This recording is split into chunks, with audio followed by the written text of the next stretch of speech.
His cognito ergo sum philosophy really dealt a crushing blow to the power of imagination.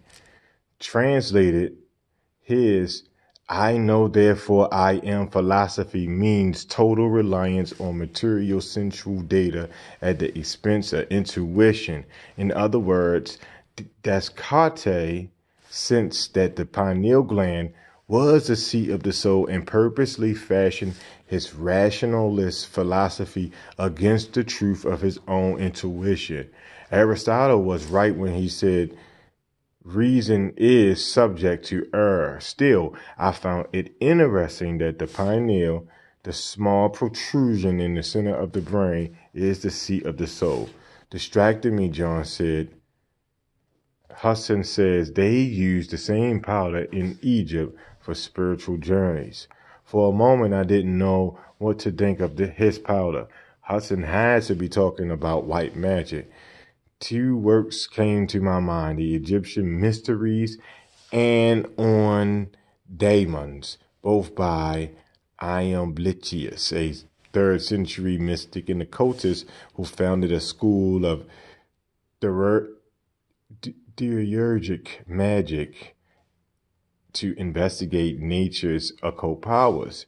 He taught white magic, a sacred science of helping nature by working with her, discovering her invisible side while benefiting both humans and nature.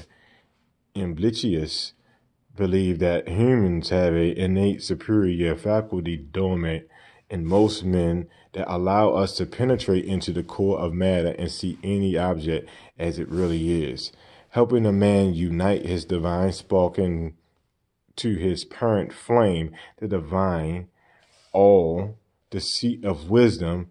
That was his intention. Iamblichus had no interest in black magic, which had to do with human souls that lost their immortality because they could not connect to their higher self. In this group were black magicians, lost souls who concentrated on the material world versus the spiritual, like Descartes and the living dead, suicides, murderers, and such. Just then, futurity flashed before me, and I knew that one person commits suicide about every 40 seconds, one person is murdered every 60 seconds, and one person dies in armed conflict every 100 seconds, according to the World Health Organization on Thursday, October 3rd, 2002. I knew these facts, though my innate ability for precognition of world events. Then I remember that Lucia had mentioned the other night about initiation, spiritual journeys, and as if she had read my mind, she said the research isn't solid on this, but one initiation rite in Egypt may have had something to do with ingesting this white power. A demonic smile crept over her face that matched the glint in her eye. She looked directly at John, who immediately understood her intention. "Do you want me to snort that snuff like no cocaine?" he asked, closing his notebook, for he knew she was serious because she kept staring at him. I choked back a laugh, thinking that she could put it in his beer, but then I remembered how she separated the powder last night into those neat little lines in the petri dish. I saw the surprise in John's eyes that was tinged with fear, and his tanned face looked yellowish, almost the same jaundiced color I experienced in the bedroom.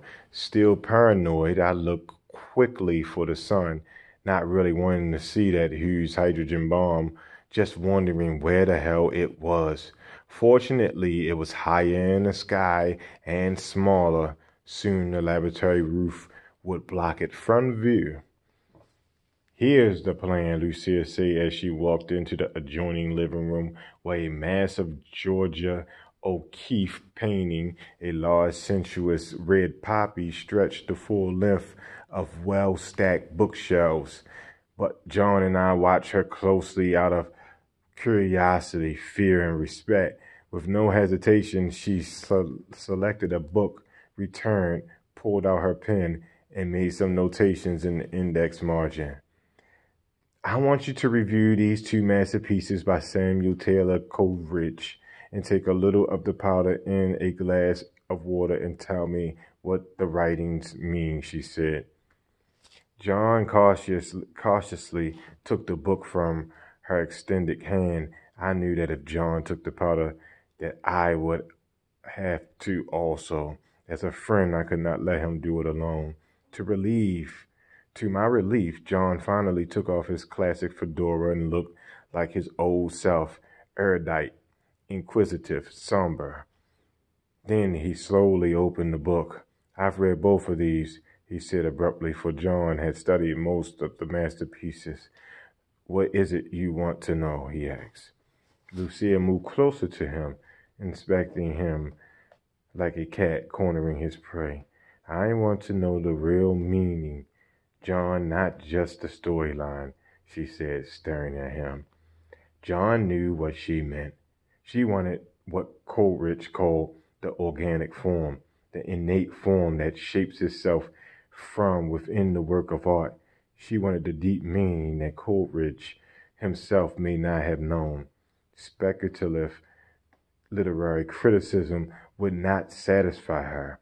Despite being a scientist, Lucia had imagination, intuition, and maybe a little madness. Her eyes burned with the haunted look of one of Van Gogh's self-portraits. Thoughtful, John paged through the text. He knew that Coleridge had written the poem Kubala Khan after an opium dream about Kubala, the 13th century Mogul emperor of China and descendant of Genghis Khan, who decreed a palace to be built. Awaking from a 3-hour opium doze, Coleridge penned down his vision of the sacred pleasure dome built on 10 miles of fertile gardens, a savage place haunted by women wailing for her demon lover. A sacred river ran from the pleasure dome to the dreary caverns of man, where only its shadows could be seen on the waves. A sunny pleasure dome with caves of ice. The poem ends with Coleridge becoming transformed into an awesome glory and holy dread by the eternal female in her milk of paradise. Where is this taking us? He asked, obviously concerned because he had read Coleridge's works.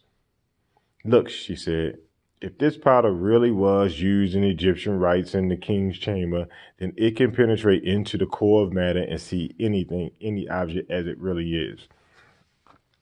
She was excited and pointed at the rhyme of the ancient mariner in the book's index.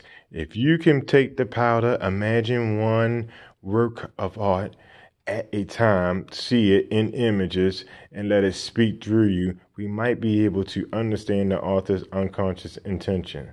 I could see she was questing for perfect, idealized, intangible truths, and we were interested in that also, but we did not really understand how all this related to her thesis on Egypt. We sensed she was purposely keeping information from us, but like Goeth's Dr. Faust, we were willing to trade our souls to her in return for her knowledge. We would soon learn that Lucia's intentions made Dr. Faust's pact with the devil look like a saintly gesture. Then she plopped a large Mexican sombrero on her head and closed her notebook. Take some time to think about it, she said, as she turned around and walked out of the lab to the wraparound desk that surrounded the pool. All right, and that ends chapter 6 of the Road from Orion. Peace Kings and Peace Queens. We will be back again with chapter 7. And we are moving rather swiftly through the book. Appreciate it. Holla at y'all later.